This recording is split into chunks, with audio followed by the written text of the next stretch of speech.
आधीची काही उदाहरणं आपण अशा प्रकारचे पाहिले होते, पण याची सुरुवात 1/2 ने झाली होती, पण इथे सुरुवात मात्र 1/6 ने होते.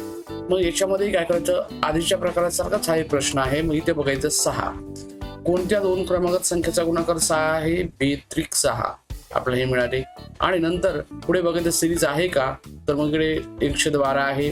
तर यामध्ये 112 म्हणजे काय, 3 आणि 4 म्हणजे लक्षात आलं की क्रमांकात संख्या मिळत आहेत. आणि मग शेवटी आपल्याला लास्टला जी आहे ती बघायची संख्या 1/90.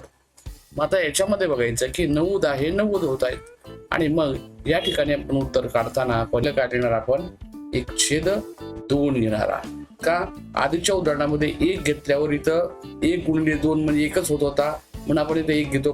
परंतु आता 1 जर अंशात आहे, छेदामध्ये 1 असेल तर 1 लिहायचं असतो. पण या ठिकाणी अंशात 1 छेदात 2 आपल्याला 1/2 लिहावं लागेल.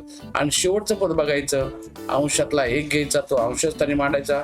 छेदस्थानी शेवटची संख्या 10 घ्यायची, ती इथे या ठिकाणी मांडायची. आणि मांडल्याच्या नंतर फक्त याची वजाबाकी करायची.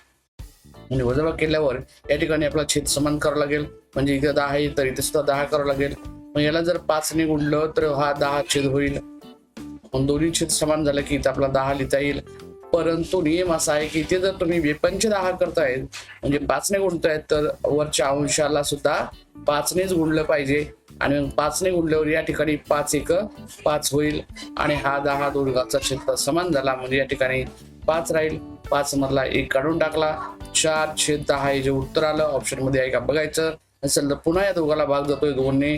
2 × 4 2 × 10 आणि फायनल उत्तर 2/5 जे पर्याय आपल्याला दुसरा दिसत आहे. किंवा दुसरी मेथड काय आहे की यामध्ये आपल्याला उत्तर काढत असताना आपण बघायचं अंश किती आहे तेवढे वेळा मोजायचे आणि ती संख्या लिहायची. अंश 1 2 3 4 5 6 7 आणि 8 वेळा आहेत म्हणजे 8 लिहायचा. आता पहिली संख्या जी आहे, पहिली संख्या आपण काय घेतलेली आहे की 2 छेदामधली घ्यायची. पण लिहिताना 1/2 न लिहिता फक्त 2च छेदामध्ये लिहायचा. आणि शेवटची संख्या छेदामध्ये 10 लिहायची, ती लिहायची. आणि या ठिकाणी आता कॅल्क्युलेशन करून घ्यायचं. 2 × 2 = 8 होईल. पुन्हा या ठिकाणी 4 आणि 10 ला भाग जाईल 2 ने. 2 × 4 2 × 10 2/5 हे त्याचं फायनल उत्तर आपण असंही या पद्धतीने काढू शकतो.